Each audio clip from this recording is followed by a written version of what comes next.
Primeramente, gracias por la entrevista y me gustaría que nos hiciera favor de decirnos cuál es un balance de este 75 aniversario del Sindicato Único de Trabajadores del Gobierno del Distrito Federal. Mira, el balance, antes que nada te agradezco también tu presencia y la verdad es que para nosotros es fundamental. La revista Mundo Laboral ha sido un bastión de la organización, ha sido el medio informativo, prácticamente lo consideramos parte de la organización.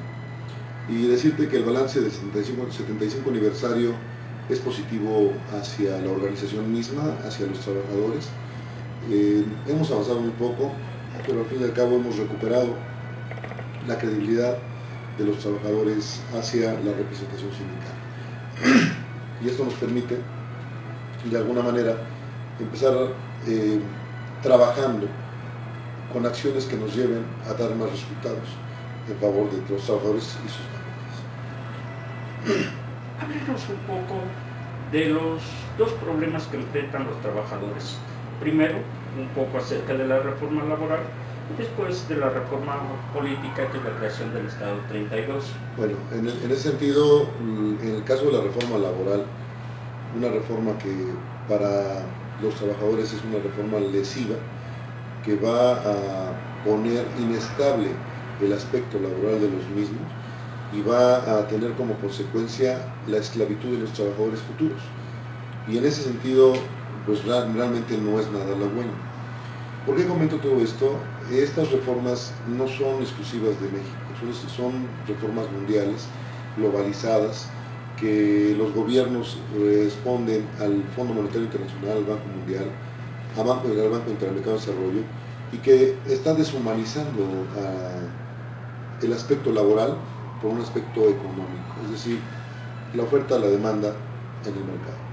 Y esto va a traer muchos problemas a la clase trabajadora. Como ya lo dije, la inestabilidad, salarios precarios, falta de seguridad social y, en un sentido práctico, endeudamiento mayor de la clase trabajadora. Todo pasa hacia los trabajadores, y al pasar hacia los trabajadores, ellos tendrán que solventar sus propias necesidades sin que el Estado sea rector de este, y, en un sentido práctico, la oferta y la demanda.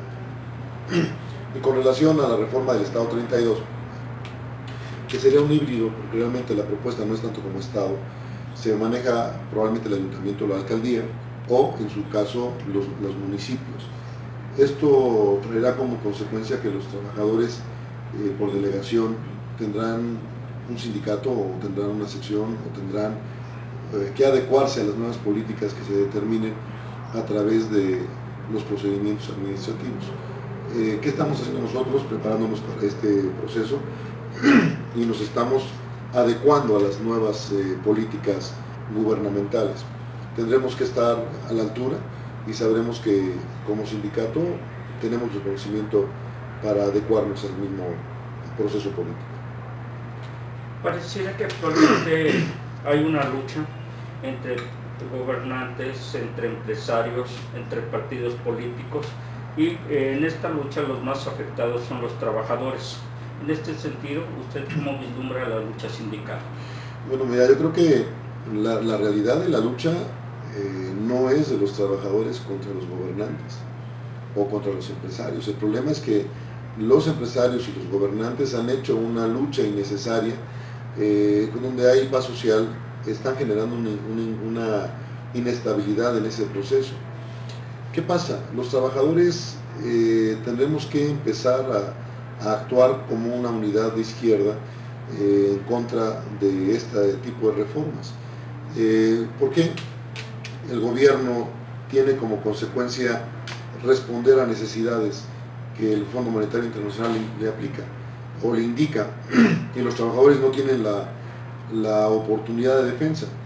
Esto no ha sido nada más hoy, y si habláramos un poquito atrás, hablábamos de los pactos sociales o pactos de solidaridad. En ese entonces se hablaba de que el trabajador debería ajustarse al salario, o en este caso también, ajustarse el cinturón. O sea, siempre los trabajadores son o somos los que pagamos los platos rotos. ¿Por qué? Por malas decisiones, de mala política, de una mala planeación, de una mala situación. Ya lo dice Angela Merkel, que la única manera que un país pueda salir es activando su economía interna, bajando impuestos a modo tal de que el mercado interno se active. Si no, está condenado a lo que pasa en Europa, el caso de España, donde hoy los empleados públicos no tienen aguinaldo para este año, están despidiendo. Iberia tiene problemas en el aspecto de despido de personal, financieros, claro. El caso del País, periódico prestigioso de ese país, está despidiendo 120 agentes de una plantilla de cerca de 500. O sea, ¿qué está sucediendo con las reformas que el mundo pretende echar a andar? Dejando en la mezquindad a los trabajadores. Siempre los trabajadores han sido los que paguen las consecuencias de una mala política, de una mala decisión administrativa y de una mala planeación en los aspectos económicos del país. Hace algunos días usted hablaba de que en 3 momentos fundamentales el país puede reactivar su economía. El primero el 10 de mayo, después la entrada a clases y el aguinaldo.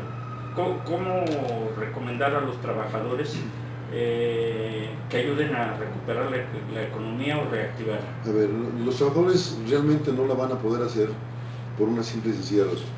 Los trabajadores vivimos al día, vivimos con un salario al día. Difícilmente podemos reactivar la economía. ¿Qué pasa con esto?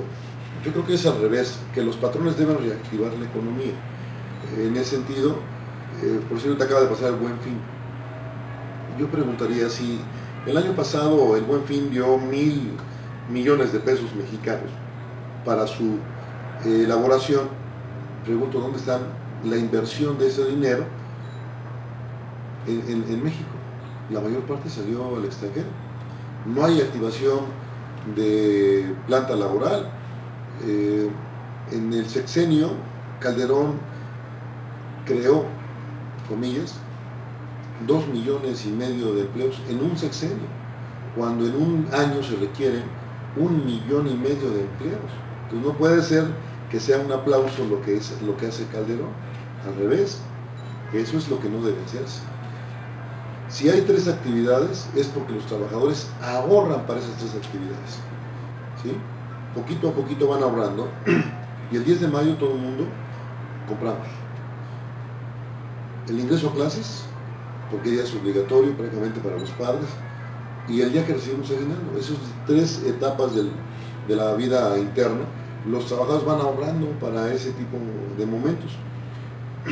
¿Qué pasa con el Buen Fin? Hoy lo programan a 4 días, y los trabajadores los que compraron, ¿qué fue lo que compraron? Aparatos electrodomésticos o de lujo. Sirven tal vez sí para un estatus, pero no para activar la economía. ¿A quién le estamos dando la economía? Prácticamente al extranjero, no a los mexicanos. Entonces necesitamos reactivar, por decir el caso del Día de Muertos, que hay consumo interno, el caso del día de Semana Santa, que es otro momento importante, y no hacer fines de semana largos, porque lo único que hacen con los fines de semana largos es que el trabajador se endroga más, paga a 1 o 2 años lo que consumió, y resulta que llega el siguiente año y sigue drogado, y sigue drogado, y sigue drogado. ¿Cuál es el otro problema? El dinero plástico. A través de las tarjetas, cuando uno compra, paga a 18 a 24 quincenas o cada 24 meses lo que uno consume, es decir, vive todo el tiempo endrogado. No hay circulante, y al no haber circulante no hay economía informal o no hay economía formal dentro de los locales, que es precisamente lo que activa la situación económica del país. Y si le apostamos todo a las tarjetas de crédito, pues realmente el dinero está saliendo del país. Se está yendo a través de la banca internacional y no de la banca nacional. O sea, no hay una actividad interna, sino hay una actividad externa que endroga más al país y endroga más a los mexicanos. Y caso ahorita, vuelvo a tomar el ejemplo de España, 5 suicidios por no poder pagar sus viviendas, que se las están recogiendo. Y uno de los que más destaca es una concejal del partido del PSOE, Partido Social Obrero Español, que se tuvo que suicidar porque no pudo pagar su vivienda.